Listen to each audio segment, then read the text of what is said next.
निकलते red yellow blue 3 phase और चौथा न्यूट्रल।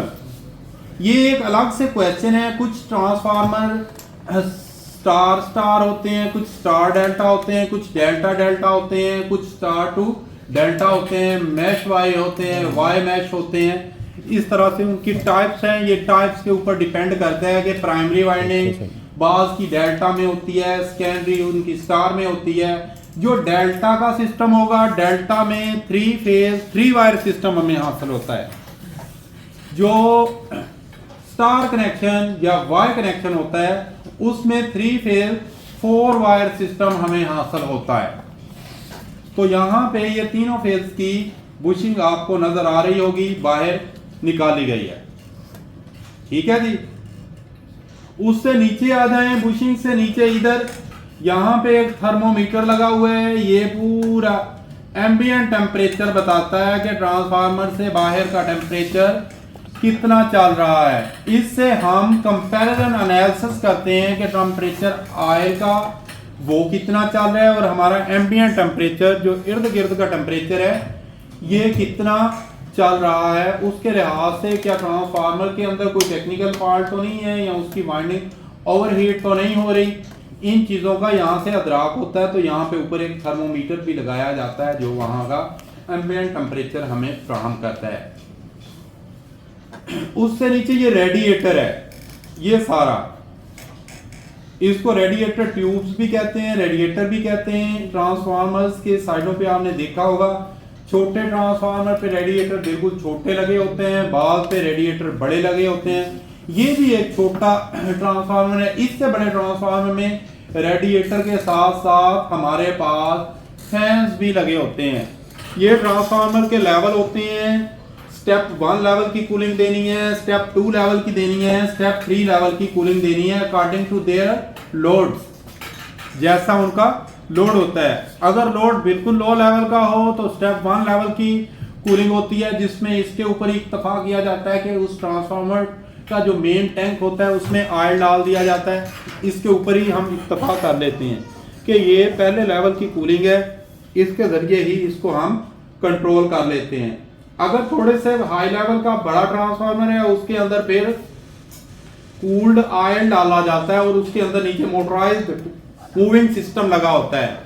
एक मोटर भी छोटी सी नीचे लगी होती है इन ट्यूब्स के अंदर। वो ऑयल को मेन टैंक से खींचती है, इन ट्यूब्स के अंदर से फ्लो करवा के फिर दोबारा से मेन टैंक में पहुंचाती है।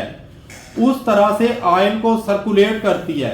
ऑयल जब इन ट्यूब्स के अंदर सर्कुलेट होता है और बाहर से जब हवा पड़ती है उन ट्यूब्स के ऊपर, उन ट्यूब्स पे जब हवा पड़ती है तो वो ऑयल क्या हो जाता है, ठंडा हो जाता है। इस तरह से वो वाइंडिंग को भी कूल करने में अपना किरदार अदा करता है। ठीक है। अब ऑयल की भी टाइप्स होती हैं। कुछ ऑयल कूलेंट के तौर पे भी यूज होते हैं।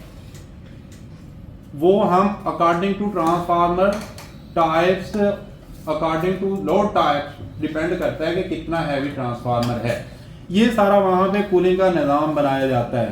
समटाइम्स कूलिंग कंट्रोल ना हो कि एम्बिएंट टेम्परेचर जैसा गर्मियों में 50 से भी राइज कर जाता है, वहां पे फिर हम जरूरत महसूस करते हैं कि ट्रांसफार्मर ट्यूब के ऊपर हम अलग से फैन, एयर फैन इंस्टॉल करें जो उन ट्यूब्स को दोबारा से कंप्रेस एयर फ्राहम करते हैं, जिसकी वजह से कूलिंग का सिस्टम मजीद कारगर साबित होता है। ये सारा कूलिंग का निज़ाम यहाँ पे पाया जाता है। इसके जरिए से हम मुकम्मल कूलिंग करवाते हैं। उसके साथ ये आपको नजर आ रहा है ये सारा मेन टैंक है। आगे जाके इसका क्रॉस कट भी आपको दिखाएंगे जिसके अंदर आप देखेंगे कि मेन टैंक का क्रॉस कट है, उसके अंदर ऑयल वगैरह डाला जाता है और वाइंडिंग भी रखी होती है। ये यहाँ पे मेन टैंक उन्होंने दिखाया है।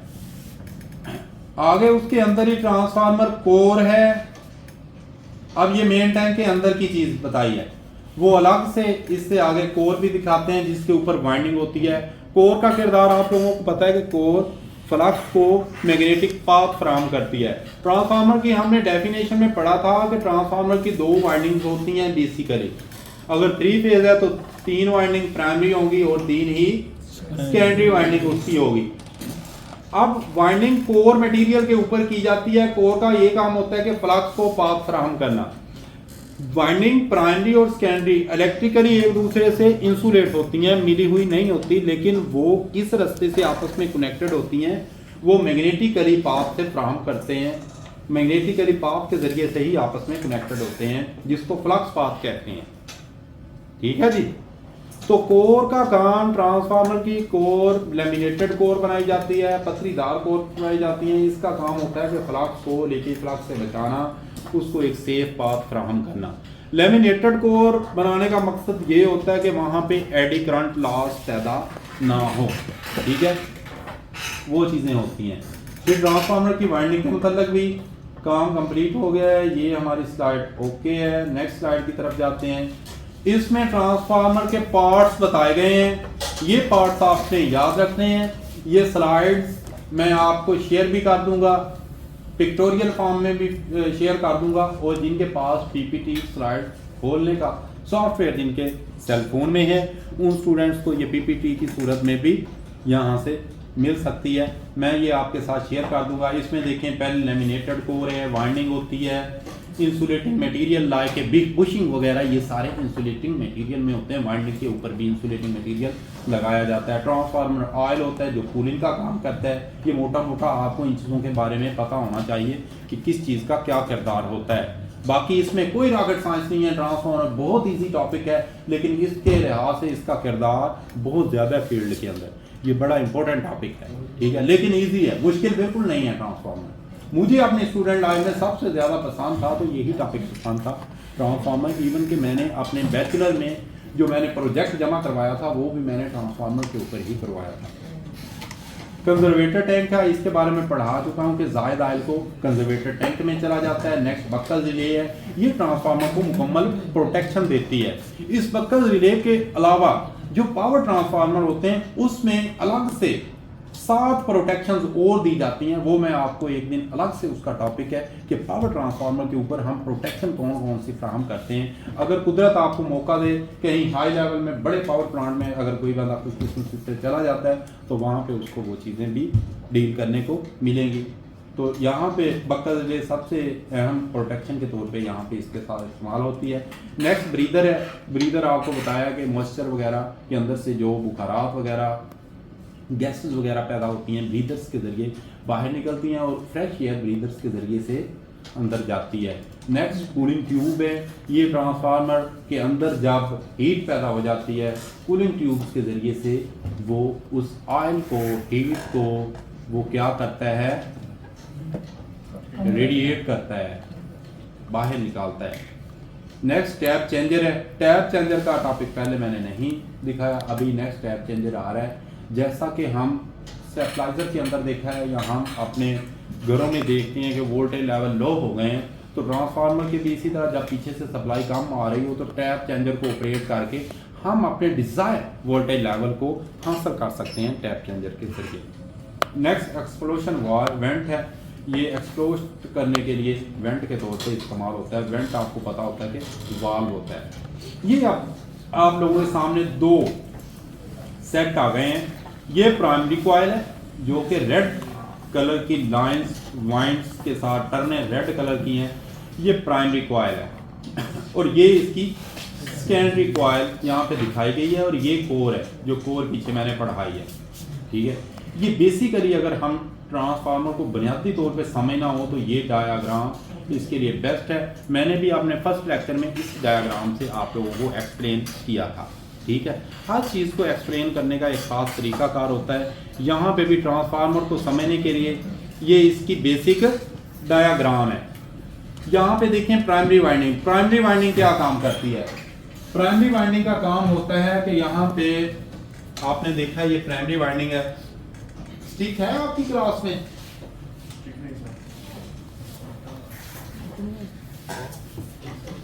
अच्छा, प्राइमरी वाइंडिंग बेसिकली ये जो प्राइमरी वाइंडिंग है इसको हम सप्लाई साइड से लगाते हैं। किससे लगाते हैं? सप्लाई साइड से लगाते हैं। जिधर जनरेशन हो रही हो वो साइड है या ग्रिड वाली साइड है। तो प्राइमरी वाइंडिंग का काम क्या होता है? प्राइमरी वाइंडिंग सप्लाई लेती है।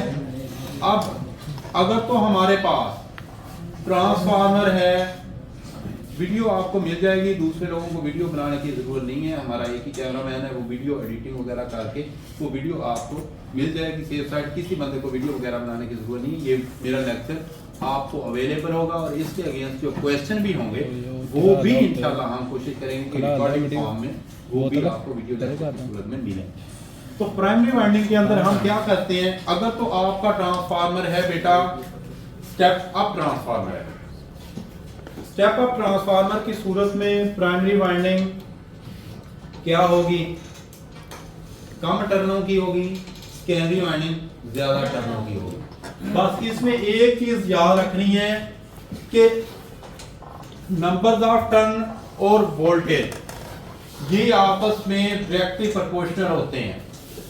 नंबर ऑफ टर्न और करंट आपस में इनवर्सली प्रोपोर्शनल होते हैं, N directly proportional to V और N inversely proportional to I।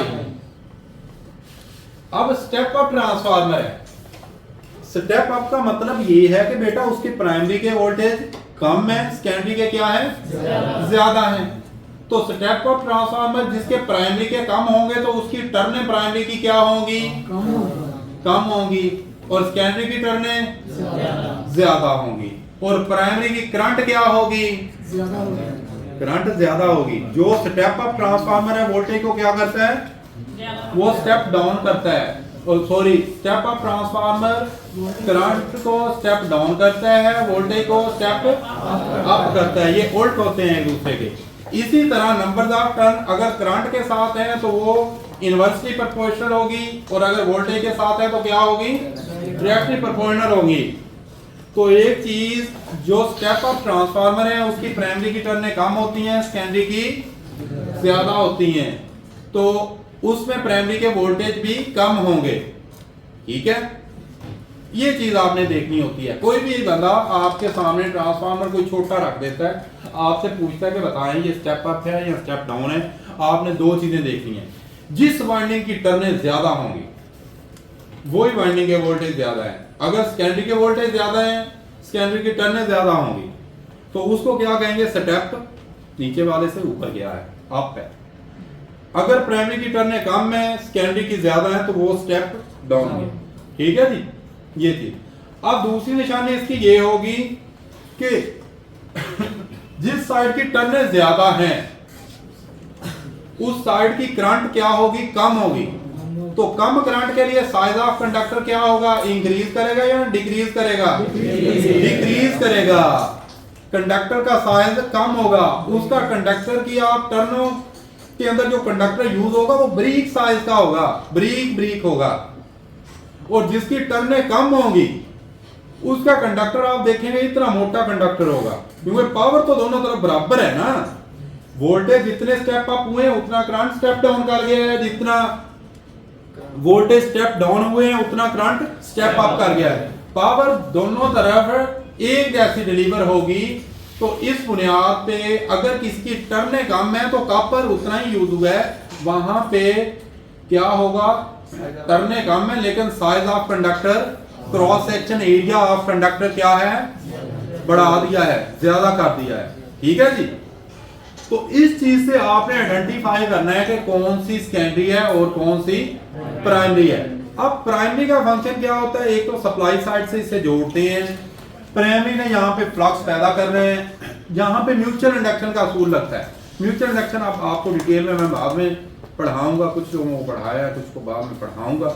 Mutual induction के अंदर ये होता है कि एक कॉइल अपना फ्लक्स पैदा करती है, ठीक है, अब वो फ्लक्स दूसरी कॉइल के साथ लिंक करता है, उसके ज़रिए असर जो दूसरी कॉइल होती है उसके अंदर क्या होता है, उसके अंदर वोल्टेज पैदा हो जाते हैं और वो सप्लाई अगली साइड पे फ्लो करवाती है, अगली साइड पे करंट का फ्लो करवाती है। जैसा कि इस डायग्राम में ये देखें, सेकेंडरी अगली साइड पे करंट का फ्लो करवा रही है IS के नाम से। ठीक है, ये सेकेंडरी साइड होती है। इस पूरे फिनोमेना को, ये जो पूरा अमल होता है कि प्राइमरी ने अपना फ्लक्स पैदा किया, सेकेंडरी की तरफ गया, तो सेकेंडरी ने क्या किया, वहां पे आगे उसमें वोल्टेज पैदा हुए, वोल्टेज फ्लो करके आगे करंट का फ्लो करवाते हैं। तो ये पूरे फेनोमेना को कि एक कॉइल में फ्लक्स पैदा हुआ, दूसरे ने उसके फ्लक्स को कता किया, उसमें भी ईएमएफ पैदा हो जाना, इसको म्यूचुअल इंडक्शन कहते हैं। ट्रांसफार्मर इस म्यूचुअल इंडक्शन के असूल पे काम करता है। क्लियर हो गया? ये यहाँ पे दोनों सेट आपको दिखाए गए हैं। सेकेंडरी को लोड के साथ जोड़ते हैं, आगे हमारा जितना भी लोड होगा उसके साथ जोड़ेंगे। एन एस सेकेंडरी की टर्नों को कहते हैं, प्राइमरी की टर्नों को एन पी कहते हैं। प्राइमरी वाइंडिंग की टर्नों को N P, P for primary और एन एस सेकेंडरी। ठीक है जी, एस फॉर सेकेंडरी कॉइल। इसी तरह सेकेंडरी के अंदर जो करंट गुजरता है उसको आई एस कहते हैं, प्राइमरी के अंदर करंट को आई पी कहते हैं। और आई पी और सेकेंडरी के प्राइमरी के वोल्टेज को वी पी और सेकेंडरी के वोल्टेज को वी एस कहते हैं। इसका फार्मूला नेक्स्ट आ जाएगा, ये होता है N2 over V N S over N P is equal to V S over V P is equal to I P over I S. I P और I S उल्ट होते हैं, जहां पे उनका सेकेंडरी का वोल्टेज और टर्नें ऊपर आ रही थी, करंट उधर उस इक्वेशन में प्राइमरी का ऊपर आएगा। ठीक है जी, ये इसके अंदर ट्रांसफार्मर का बेसिक ये। और कोर ये देखें मैग्नेटिक पाथ फराहम करती है फ्लक्स को। ठीक है जी, कोर का ये काम होता है। ये लिमिनेटेड कोर का यही बताया गया कि ये फ्लक्स को पाथ फराहम है। सेकेंडरी वाइंडिंग की डेफिनेशन आ गई, इंसुलेटेड मटेरियल के बारे में आ गया। ट्रांसफार्मर ऑयल कूलेंट का काम करता है, ये देखें कूलिंग एजेंट के तौर पे काम करता है। इसकी केमिकल प्रॉपर्टीज ऐसी होती हैं इस ऑयल की कि ये एक कूलिंग एजेंट के ऊपर के तौर पे काम करता है। Conservator tank, extra space to accommodate the transformer oil during oil extension inside the transformer when the ambient temperature rises. कि जब एम्बिएंट टेम्परेचर राइज करता है तो ये उसको अकोमोडेट करता है कि भाई जगह मैं फराहम करता हूँ, आ जाओ। ठीक है, जब ऑयल फटता है। ठीक है, बक्कल्स रिले ये देखें, शॉर्ट सर्किट हो गया या इंटर टर्न फॉल्ट आ गया अंदर, कोई ऑयल का टेम्परेचर बढ़ता है तो बक्कल रिले उसको प्रोटेक्ट करती है। इस रिले का काम प्रोटेक्शन का है। It detects the occurrence of the fault and generates the alarm circuit. ठीक है, अलार्म सर्किट को जनरेट करती है। ब्रीदर ये देखो, prevent the moisture to enter the transformer during the breathing cycle of transformer.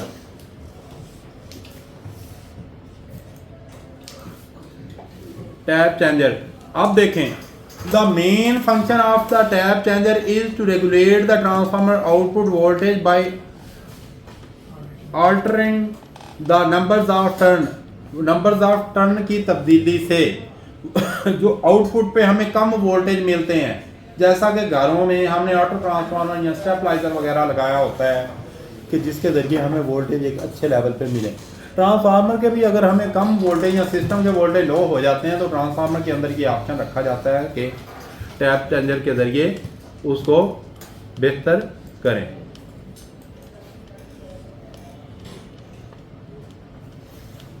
अब जब एक्सेसिव प्रेशर आ जाता है, बहुत ज़्यादा प्रेशर ट्रांसफार्मर के अंदर आ जाता है, कोई बड़ा फॉल्ट आ गया तो उसका एक्सप्लोशन वेंट खुल जाता है। बजाय इसके कि ट्रांसफार्मर अंदर पूरा ही फट जाए, धमाका हो जाए, उसका वो वेंट होता है, वो एक खास प्रेशर होता है उसके ऊपर, वो ओपन हो जाता है, एक्सप्लोशन उससे बाहर निकल जाता है। ठीक है, ये ट्रांसफार्मर का फंक्शन है। ये वही डेफिनेशन आ गई ट्रांसफार्मर की। इससे पीछे चलते हैं, ट्रांसफार्मर के मेन पार्ट्स का एक बार आपको थोड़ा सा तारफ दे देते हैं। ये देखें ज़रा, ये अगर स्लाइड फुल स्क्रीन हो जाए तो असल में हमने ऑनलाइन उसके अंदर ही खोली हैं, प्रॉपर पीपीटी के अंदर जाके नहीं खोलनी, तो इस वजह से वो हमारे पास क्लियर नहीं। ये ट्रांसफार्मर है, ठीक है जी। तो यहाँ से ये बक्कर रिले लगी होती है दरमियान में, और ये कंजर्वेटर है, ठीक है जी। यहाँ पे बक्कर रिले ऑपरेट करती है, वो देखती रहती है कि ऑयल का या गैस का टेम्परेचर कितना हो गया, उस ऑयल का टेम्परेचर इस लिहाज से ये प्रोटेक्शन देती है। ठीक है, ये शेल टाइप और कोर टाइप।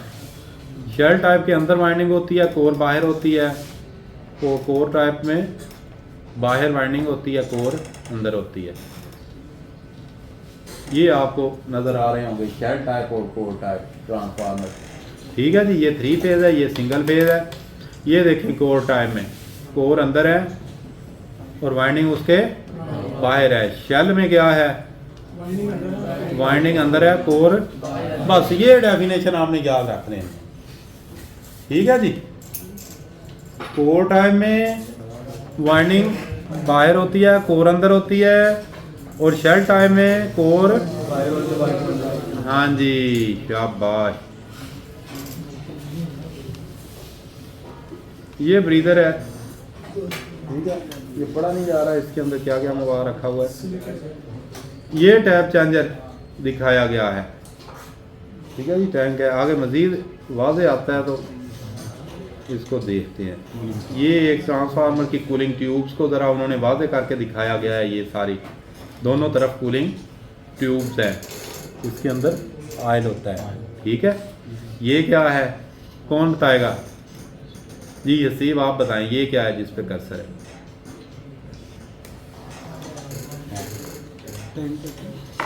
क्या टैंक, कौन सा? शाबाश, ये है कंजर्वेटर। ठीक है,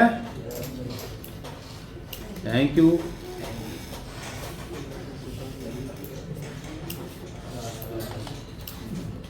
आगे ट्रांसफार्मर पार्ट्स के ऊपर हमें कोई स्लाइड्स मिल जाएं तो आपकी डेमोस्ट्रेशन।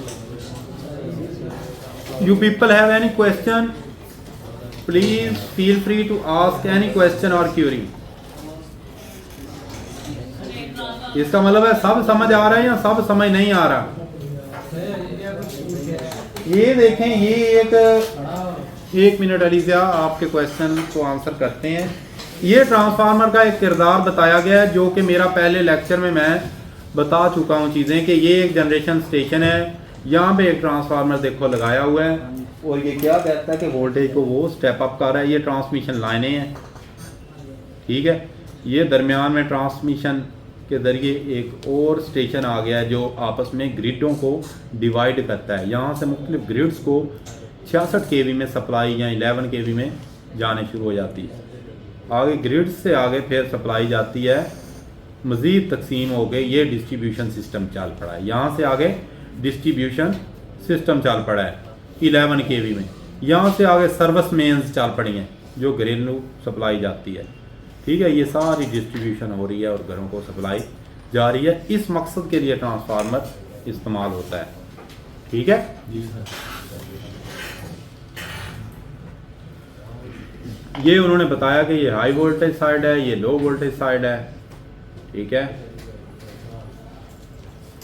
जी अलीज़ा। सर एक ट्रांसफार्मर तो दो जगह यूज कर सकते हैं। अगर प्राइमरी जैसे हम एक ट्रांसफार्मर स्टेप अप में और स्टेप डाउन दोनों में यूज कर सकते हैं नहीं? जैसे प्राइमरी वाइंडिंग को हम देते हैं, वोल्टेज को हम सेकेंडरी से मिलती है, अगर सेकेंडरी वाइंडिंग को दें तो प्राइमरी वाइंडिंग से मिल सकते हैं। बिल्कुल बिल्कुल हो। हाँ जी, जो इसमें बेसिकली अब सिस्टम में लगाने के हिसाब से कोई छोटी मोटी चेंजिंग, कोई 15%, 100 में से 15% चेंजिंग करनी पड़ेगी। बाकी एक ट्रांसफार्मर की प्राइमरी साइड को बेसिकली समझें कि चंद टर्नों से, मोटी तार की चंद टर्नों से जोड़ दिया जाए और सेकेंडरी ब्रीक तार की काफ़ी ज़्यादा टर्नों से जोड़ दिया जाए तो ये स्टेप अप ट्रांसफार्मर बन जाएगा। उसी को सेकेंडरी को पकड़ के प्राइमरी साइड से सप्लाई कर दें और सेकेंडरी वाइंडिंग चंद टर्नों की, मोटी तार की चंद टर्नों से वो लोड जोड़ दें तो वो आपका स्टेप डाउन ट्रांसफार्मर बन जाएगा। हमने कंस्ट्रक्शंस के लिहाज से थ्योरेटिकली पॉइंट ऑफ व्यू से डिस्कस करें तो ये ऐसे है।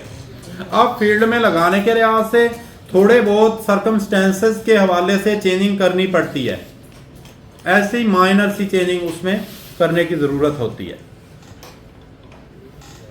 ये यहाँ पे दिखाया गया है कि कैसे एक फ्लक्स पैदा होता है तो वो सेकेंडरी की तरफ फ्लो करता है। ये ट्रांसफार्मर को एक सिंपल सूरत में दिखाया गया है। ये उसकी टैपिंग वगैरह अपना वाइंडिंग से कनेक्शन बाहर निकाल के बुशिंग वगैरह आपको दिखाई गई हैं। ठीक है जी। ये देखें, ये इसके डेल्टा में कनेक्शन हुए हैं। ये डेल्टा में कनेक्शन की टैपिंग निकाल दी गई हैं। जो सेकंड ईयर वाले स्टूडेंट वो समझ गए होंगे देख के इसको। ये डेल्टा में कनेक्शन हुए पड़े हैं। ये दिया भी गया है। हाँ जी, शाबाश। और ये स्टार में कनेक्शन हुए हैं। ठीक है जी। ये बेटा स्टार में है। ये देखें, स्टार में उनकी पहली लिम्स सारी अलग करके एक स्टार पॉइंट निकाल दिया, और ये रेड येलो और इधर एक ब्लू पॉइंट निकाल दिया। पहले स्लाइड में आपने दिखाया था वो फार्मूला, पहली जो कोड बनी उसमें आपने बताया था NP और NS। उसमें N का क्या करता है? N में क्या? बेटा N for numbers of turn, N for टर्नों की तादाद को N कहते हैं। ये मैथमेटिकल ऑपरेशन जब इसका करेंगे हम, उस वक्त आपको सारा समझ आ जाएगा। आज हम तारफ पढ़ रहे हैं। आज बेसिकली आज के लेक्चर का हमारा फोकस है the parts of transformer. 2-3 sequence में काटो, वीडियो को कट करके दोबारा फिर बनानी शुरू कर दें। आज का